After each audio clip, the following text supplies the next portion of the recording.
The legend of a lost city of gold. And the two men brave enough to find it. I am Miguel. And I am Tulio. And they call us Miguel and Tulio. 7! From DreamWorks Pictures, two friends on an unforgettable journey to the magnificent lost city of gold. El Dorado. They're bound for excitement, romance, and danger. Move! Move! Starring Kevin Kline, Kenneth Branagh, Rosie Perez, Armand Assante, Edward James Olmos, and featuring 6 new songs from Elton John, Tim Rice, and Hans Zimmer, the Oscar-winning team from The Lion King. The Road to El Dorado.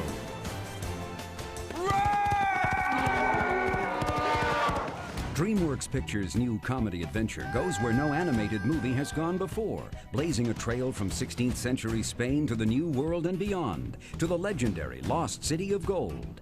Leading the way are a couple of petty thieves bound for gold and glory, played by Kenneth Branagh and Kevin Kline. I do the voice for a character named Tulio, and my partner in crime and best friend is Miguel. Miguel and Tulio. Tulio and Miguel, mighty and powerful gods. Miguel and Tulio are two, I suppose you'd call them soldiers of fortune. You might call them rogues, lovable rogues, charming rogues, scam artists.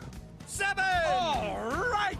Yes! He's the idealist and the dreamer. Tulio enjoys deflating Miguel's optimism and idealism. And I'm the more earthbound, cynical realist.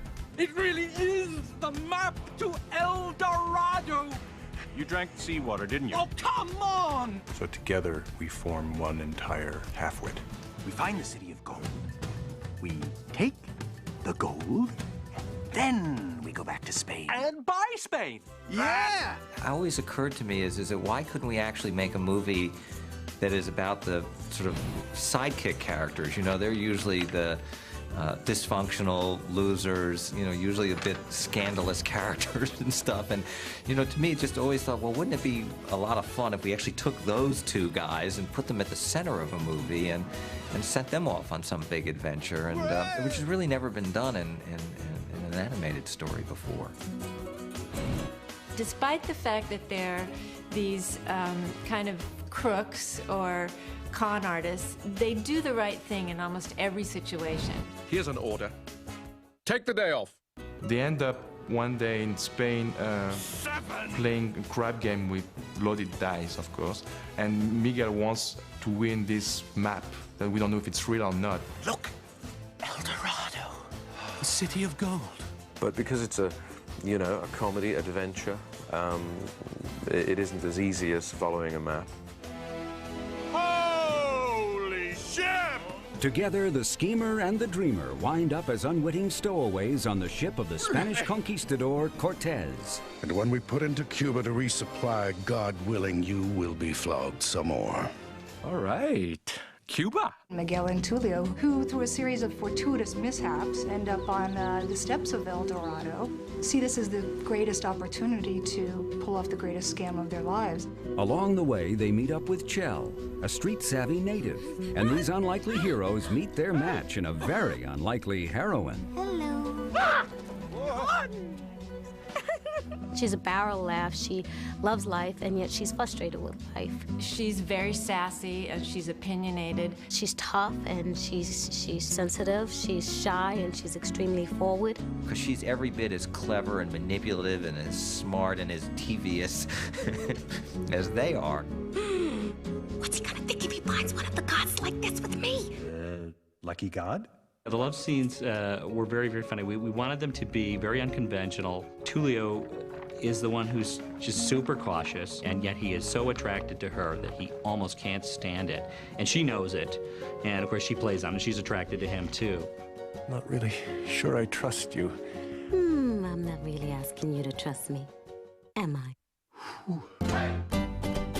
El Altivo is wonderful. He's arguably my favorite character in the movie. He's just this incredibly snobby, pampered warhorse. Throughout the course of the story, he's just a great counterpoint to a lot of the nonsense that goes on with Miguel and Tulio.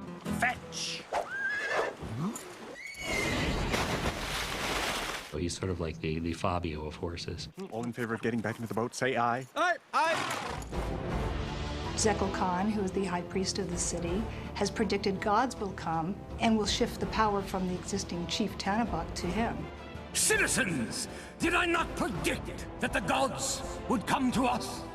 He in a way is a very threatening, dark, cunning, panther-like character. He's humorous, and he's sadistic. He's